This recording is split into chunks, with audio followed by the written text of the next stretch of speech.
Hi, this is Hamada Zahawi, founder and CEO of Right Track Admissions, a global admissions consulting company. Now, if you haven't been to our channel before, get ready for an unfiltered account of exactly how to get into your top choice program, how to secure funding, and how to succeed both as a student and as a professional. And if you haven't done so already, make sure to subscribe by hitting the big red button below to get the latest content for Right Track Admissions, or hit us up on our social media handles, also conveniently located below this video. So what are we going to talk about today? Today we're going to talk about designing and structuring the perfect academic CV, where we can feature all the stuff you've done personally, professionally, and most important, academically for the schools of your choice. So make sure to wait till the end of this video to get all the tips, tricks, and hacks, as well as the call to action to get you on the right track to success.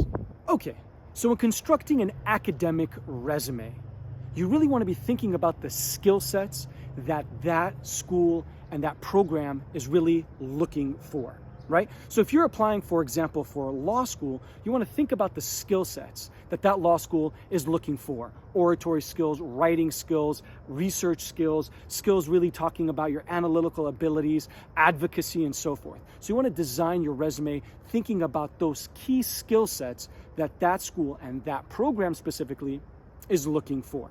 So for the first area and the first section of the academic resume, obviously it's going to be academic. And when you're thinking about academic, think about education and activities, right? So you want to be thinking about not just the honors and the awards and the scholarships that you received as a student, whether it was an undergraduate, high school if you're applying to college, undergraduate, or even another graduate program and so forth. You want to be thinking about the academic and actual scholastic abilities, again, like we said, honors, scholarships, fellowships, and so forth, but also the activities that you did at that school. But for the rest of it, think about the activities that you did at that school, think about the honors, the scholarships, some of the core classes, maybe if you wrote a thesis, the thesis topic, all that kind of stuff really hones in to the academic portion of the CV. So now the second part of that is going to be your professional experiences. Now, if you're applying and you're in college, let's say in high school, so you're not going to have a lot of professional experience.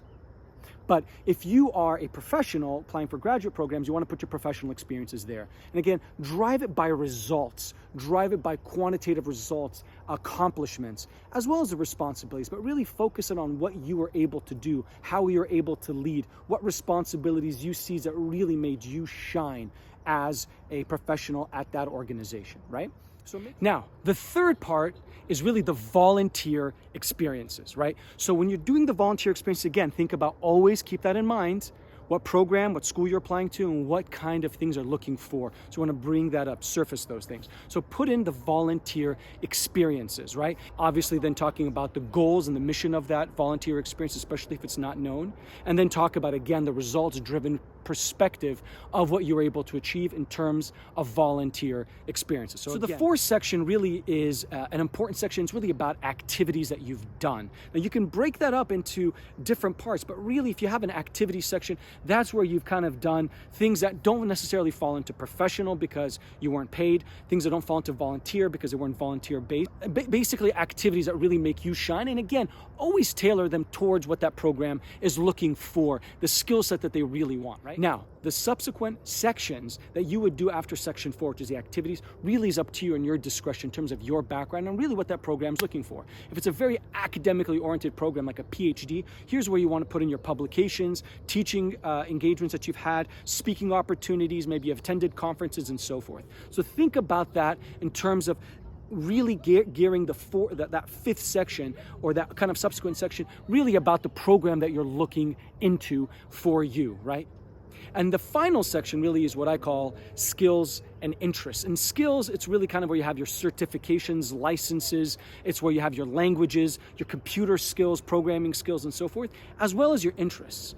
And when it comes to your interests, really kind of think about those unique interests that let you stand out. Don't just say traveling, but traveling where? How do you travel, right? Think about cooking, but think about the type of cooking you really like to do. Think about art or poetry. Think about things that really make you stand out. And for those who are asking, how long should the CV be? Really shouldn't be more than 2 pages, especially if you have a longer professional background, an academic background, or shorter if you have less than 5 years or so forth. Now, Here's your call to action. When putting this together, really kind of write out and be exhaustive.